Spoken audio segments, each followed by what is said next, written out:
Isang dasal para sa aking buong pamilya. Panginoon, maraming salamat sa aking pamilya. Maraming salamat at lagi silang andyan. Sila po ang aking inspirasyon, ang aking lakas. Sila po ang nagiging kakampi ko sa mga pagsubok ng buhay. At laging nakaalalay kapag kailangan ko ng suporta. Lord, kasama po ng aking dasal na ito na mas mapalapit sila sa iyo, mas makilala ka nila, mas malaman pa nila ang iyong kabaitan, kasama ng nakita nila sa aking buhay na ikaw ang pinagkukunan ko ng lakas sa araw-araw. Kasama na rin ang aking dinadasal na tulungan niyo rin ang bawat isa sa kanila sa tuwing kailangan nila ng tulong ninyo, Lord. Tulad na lang ng pagtulong na ginagawa mo para sa akin every time na kailangan ko po ng tulong niyo. Palagi niyo silang samahan at protektahan sa lahat ng oras. Alam ko po na napakadelikado na sa labas at kailangan nila ng proteksyon ninyo sa mga buhay nila, kasama na ang kani-kanilang mga trabaho.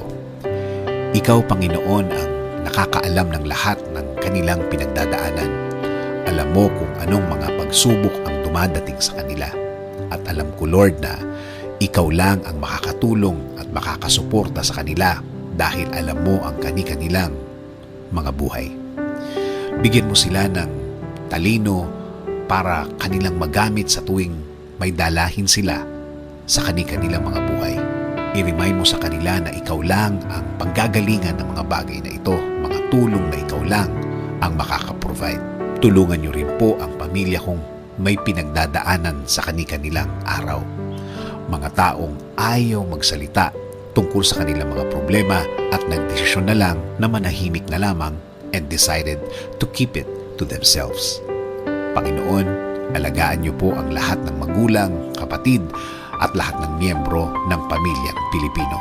Patuloy niyo kaming ilayo sa lahat ng uri ng sakit. Ilayo niyo po kami sa lahat ng uri ng masama. Manatili po sana ang inyong peace sa aming mga puso at isipan. Patuloy niyo pong i-guide ang aking buhay. Bigyan niyo po palagi ng direksyon ng aking araw-araw at ng aking buong pamilya. Patawarin niyo po kami sa lahat ng aming kasalanan sa inyo, Panginoon. In Jesus' name we pray. Amen.